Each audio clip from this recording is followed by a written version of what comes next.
Di tengah gemerlap pesta yang penuh kepalsuan, di mana setiap senyum adalah topeng dan setiap sapaan adalah jebakan, seorang wanita tua dengan pakaian lusuh diusir. Sosoknya tak diundang, tak dikenal, dan dianggap sebagai pengganggu yang mencoreng kesempurnaan acara. Ia adalah arsitek di balik megahnya perayaan itu, namun kehadirannya justru dianggap noda yang harus dibersihkan. Di satu sisi, ada wajah-wajah yang penuh keserakahan, menatapnya dengan pandangan merendahkan. Namun, di sisi lain, ada seseorang yang mengenali sorot mata lelah itu, tatapan pendiri perusahaan yang telah mengorbankan segalanya, termasuk sebagian dari jiwanya. Pertanyaannya, mengapa ia memilih datang dengan cara seperti ini? Mengapa ia harus diperlakukan seperti orang asing di rumahnya sendiri? Dan rahasia apa yang sebenarnya ia sembunyikan di balik kesederhanaannya? Kisah ini adalah tentang sebuah kehormatan yang terlupakan, warisan yang terkontaminasi, dan kebenaran yang tidak nyaman. Di tengah gemerlapnya aula pesta ulang tahun perusahaan, Adiluhung Corpora, yang ke-50, di mana kristal berkilauan dan tawa riuh rendah bersahutan, Nenek Tuminah melangkah perlahan. Ia bukan tamu undangan biasa. Ia adalah arsitek di balik megahnya acara ini, namun kehadirannya tak diundang, bahkan tak diinginkan. Pakaiannya, kebaya katun biru keabu-abuan yang pudar dan selendang usang, kontras mencolok dengan gaun desainer dan jas mahal para eksekutif. Matanya, yang telah melihat perusahaan ini tumbuh dari garasi kecil hingga menjadi raksasa, kini menatap kemegahan yang terasa begitu asing. Hatiku bergetar, batinnya, bukan hanya karena bangga, tapi juga karena perih yang menggerogoti. Ia tahu, banyak di antara mereka yang hadir, para petinggi berjas licin dan wanita berhias berlian, tidak akan mengenalinya sebagai pendiri. Apalagi memahami rahasia gelap di balik fondasi awal Adiluhung, sebuah janji yang dulu ia ucapkan kepada sosok misterius, yang hingga kini masih mengikat sebagian kecil operasional perusahaan dalam bayang-bayang. Ini adalah harga yang harus dibayar demi impian. Nenek Tuminah, seorang yatim piatu yang dibesarkan dalam kemiskinan, telah belajar bahwa hidup adalah medan perang. Ia membangun Adiluhung dari nol, bukan hanya dengan keringat, tetapi juga dengan keberanian mengambil risiko yang tak banyak orang sanggup lakukan. Motivasi intinya adalah membuktikan bahwa dari ketiadaan, ia bisa menciptakan sebuah kekayaan, sebuah warisan, namun caranya tidak selalu murni. Dulu, di masa-masa awal, ketika modal adalah mimpi dan kelangsungan hidup adalah taruhan, ia pernah menerima bantuan dari seorang dermawan berwatak kejam. Sebuah perjanjian yang memberinya dana segar namun menuntut loyalitas abadi atas sebagian kecil keuntungan. Rahasia ini, tersembunyi jauh di balik senyum lembut dan kesederhanaannya, adalah beban yang ia pikul sendiri. Ia ingin melihat apakah api perjuangan yang ia nyalakan masih menyala, ataukah telah tergantikan oleh keserakahan semata. Namun, ia tak sadar, kehadirannya telah menarik perhatian yang tidak seharusnya. Di ambang pintu, seorang petugas keamanan bersikap siaga, tatapannya menyiratkan perintah. Nenek Tuminah terus melangkah, seolah tak terganggu oleh bisikan-bisikan dan tatapan meremehkan. Siapa wanita tua itu? Nyasar ke sini, suara-suara menusuk lebih dalam dari yang bisa mereka bayangkan. Setiap langkahnya adalah napak tilas perjuangan, setiap kerutan di wajahnya adalah peta masa lalu. Ia mengamati potret resmi perusahaan di sudut aula, gedung megah yang ia beli dengan segala pengorbanan, yang kini berdiri gagah. Sebuah senyum getir terukir di bibirnya. Perayaan ini adalah ironi. Ia, sang pendiri, diperlakukan seperti pengemis, sementara para penerus menikmati hasil yang mereka tak tahu bagaimana didapatkan. Rasa pahit itu semakin kuat ketika seorang petugas keamanan berwajah dingin, Pak Hardi, mendekatinya. Pak Hardi, manajer acara yang terobsesi dengan kesempurnaan dan citra, merasa terganggu dengan kehadiran Nenek Tuminah. Baginya, wanita tua lusuh ini adalah noda pada kanvas kemewahan yang telah ia lukis dengan susah payah. "Maaf, Bu, acara ini hanya untuk tamu undangan," kata Pak Hardi dengan nada merendahkan, tatapannya menyiratkan hinaan. Nenek Tuminah tersenyum tipis, matanya memancarkan kesedihan. "Saya hanya ingin melihat sebentar saja, Nak." Kelembutannya tak mempan. Pak Hardi, seorang pria ambisius yang naik jabatan berkat nepotisme dan koneksi, hanya melihat dirinya sebagai pahlawan yang melindungi kehormatan pesta. Ia tidak tahu bahwa yang dihadapinya adalah jantung dari seluruh kekayaan yang ia banggakan. Bahkan beberapa tamu mulai merekam, seolah menemukan hiburan murahan dari penderitaan seorang wanita tua.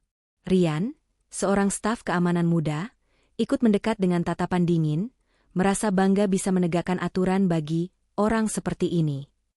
"Cepat, Bu, ini bukan tempat untuk orang seperti Anda," desaknya tanpa empati. Nenek Tuminah mengangguk pelan, hatinya berdenyut sakit. Ia tak ingin membuat keributan. Namun, bisakah ia pergi begitu saja, meninggalkan segalanya? Sesuatu dalam dirinya menolak untuk menyerah. Sebuah keinginan untuk melihat siapa di antara mereka yang masih mengingat inti dari Adiluhung. Saat Nenek Tuminah perlahan berbalik, merasa kalah, sebuah suara menghentikan langkahnya.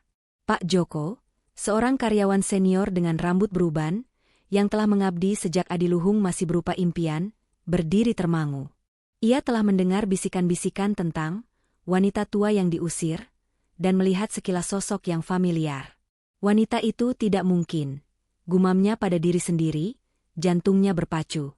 Ia mengenal Nenek Tuminah, sang pendiri, yang selalu sederhana namun memiliki jiwa baja. Keraguan di hatinya berubah menjadi keyakinan yang mengganggu. Ia teringat bagaimana Nenek Tuminah pernah bercerita tentang janji-janji tertentu yang harus ia penuhi di masa lalu untuk menyelamatkan perusahaan. Kenangan itu kini terasa lebih dingin, lebih gelap. Pak Joko segera mencari Pak Rizal, salah satu eksekutif muda yang memimpin perusahaan. Pak Rizal, seorang pria karismatik yang piawai menjaga citra, merasa terkejut dengan kegelisahan Pak Joko. "Tadi saya mendengar ada seorang wanita tua diusir, dan entah mengapa, saya merasa itu Nenek Tuminah," kata Pak Joko, napasnya tersengal. Wajah Pak Rizal berubah pucat. Ia tahu betul siapa Nenek Tuminah, bukan hanya dari foto dan legenda, tetapi juga dari wasiat samar-samar yang pernah ia dengar dari kakeknya, yang melibatkan nama-nama tertentu yang harus dihormati tanpa pertanyaan. Jika benar Nenek Tuminah, insiden ini bukan hanya memalukan, tetapi juga bisa memicu masalah serius yang berkaitan dengan perjanjian-perjanjian lama. "Maksud Anda, pendiri perusahaan ini?" tanya Pak Rizal, suaranya tercekat. Ia segera bergegas menuju pintu, diikuti Pak Joko. Rasa bersalah dan panik melandanya.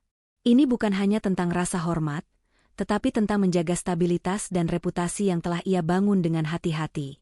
Ia harus memperbaiki ini sebelum skandal potensial terkuak. Mereka menemukan Nenek Tuminah di lobi, sosoknya membungkuk, wajahnya tampak lelah. Melihat wajah Nenek Tuminah, Pak Rizal merasakan dadanya sesak. Ketakutan akan konsekuensi dari perjanjian masa lalu yang melibatkan Nenek Tuminah, serta kehancuran citra yang akan timbul, langsung melingkupi dirinya. Ia tidak memikirkan perasaan, tapi kalkulasi. "Nenek Tuminah, maafkan kami benar-benar tidak tahu," katanya, membungkuk dalam, bukan karena rasa hormat tulus, melainkan karena perhitungan dampak publik. Nenek Tuminah tersenyum lembut, "Tidak apa-apa, Nak. Saya hanya ingin melihat seberapa jauh perusahaan ini berkembang." Kata-katanya penuh kebijaksanaan, namun ada nada pasrah yang menusuk. Pak Rizal, dengan cepat mengendalikan situasi, mendesak Nenek Tuminah kembali ke aula. "Nenek, mari ikut saya ke pesta. Semua orang perlu tahu bahwa Anda ada di sini. Ini adalah upaya penyelamatan citra yang terang-terangan, bukan penghormatan murni." Di dalam aula, Pak Rizal meraih mikrofon. "Hadirin sekalian, izinkan saya memperkenalkan pendiri Adiluhung Corpora, Nenek Tuminah." Suasana berubah hening, lalu riuh tepuk tangan.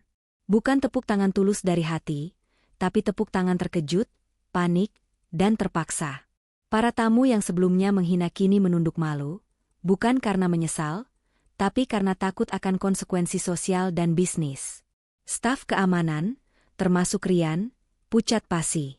Mereka telah mempermalukan pendiri perusahaan. Ratna, seorang karyawan senior, maju dengan berlinang air mata. Ia memang tulus, tapi suaranya adalah satu-satunya suara kebenaran di tengah orkestra kepalsuan. Nenek Tuminah, di tengah semua itu, tetap tenang, senyumnya misterius. Ia tahu, permohonan maaf dan penghormatan ini bukan sepenuhnya untuknya, tapi untuk menutupi kesalahan yang hampir menjadi skandal. Ia telah menguji mereka, dan mereka gagal. Namun, ada pelajaran yang lebih besar yang bisa ia berikan. Ia ingin melihat apakah nilai-nilai kemanusiaan yang ia tanamkan akan hidup, ataukah hanya akan menjadi topeng belaka. Nenek Tuminah, dengan ketenangan yang menakutkan, mengambil alih mikrofon. Malam ini, saya tidak datang untuk mengganggu. Saya hanya ingin melihat bagaimana perusahaan ini telah berkembang. Katanya, suaranya lembut namun penuh bobot. Ia menatap para staf keamanan, termasuk Rian, dengan pandangan pengertian, seolah ia bisa melihat kelemahan dalam diri setiap manusia. Kesuksesan tidak datang dari kemewahan atau penampilan luar. Itu datang dari kerja keras, kejujuran, dan ketulusan hati. Kata-kata ini menusuk, bukan karena kemarahan, tapi karena kebenaran yang pahit. Ini adalah kritik yang tersembunyi, sebuah pengingat bahwa perusahaan telah menyimpang. Ia melanjutkan, mulai hari ini, saya ingin setiap orang yang bekerja di perusahaan ini menghargai semua orang tanpa memandang status atau penampilan. Ia menghentikan Pak Rizal yang ingin memberlakukan sanksi. Tidak ada yang perlu dipecat. Beri mereka kesempatan untuk belajar. Keputusannya adalah sebuah teguran keras, bukan pengampunan mudah. Pak Rizal, yang masih diliputi rasa bersalah yang diwarnai ketakutan, berjanji untuk menegakkan prinsip-prinsip Nenek Tuminah. Ia tahu, reputasi perusahaan kini bergantung pada bagaimana mereka menanggapi insiden ini. Malam itu, aula utama kantor pusat dinamai Aula Tuminah. Sebuah penghormatan, ya, tetapi juga pengingat abadi akan sebuah kesalahan. Bagi Nenek Tuminah, penghormatan ini adalah ironi pahit. Namanya akan terpampang di tempat yang dibangun dengan keringat, dan juga sebuah janji yang tak terucapkan. Ia tahu, Adiluhung kini adalah raksasa yang bergerak sendiri, dan janji-janji lama itu masih bergentayangan dalam bayang-bayang. Senyum Nenek Tuminah ketika meninggalkan aula adalah senyum yang bijaksana, namun juga senyum seorang wanita yang tahu bahwa sebuah warisan, betapapun mulianya, bisa terkontaminasi oleh ambisi dan kepalsuan. Ia telah memberikan pelajaran. Namun apakah pelajaran itu akan benar-benar meresap, atau hanya akan menjadi cerita kontroversi yang indah untuk diceritakan? Itu adalah misteri yang hanya waktu yang akan menjawab. Di akhir cerita, Nenek Tuminah berhasil mengingatkan semua orang akan nilai-nilai yang telah lama terlupakan. Meskipun ia tahu bahwa perlakuan baik yang ia terima di penghujung acara mungkin hanyalah sebuah topeng untuk menutupi kesalahan yang hampir menjadi skandal. Ia berhasil menegakkan kembali harkat dan martabat, tetapi dengan kesadaran pahit bahwa sebuah warisan bisa terkontaminasi oleh ambisi dan kepalsuan.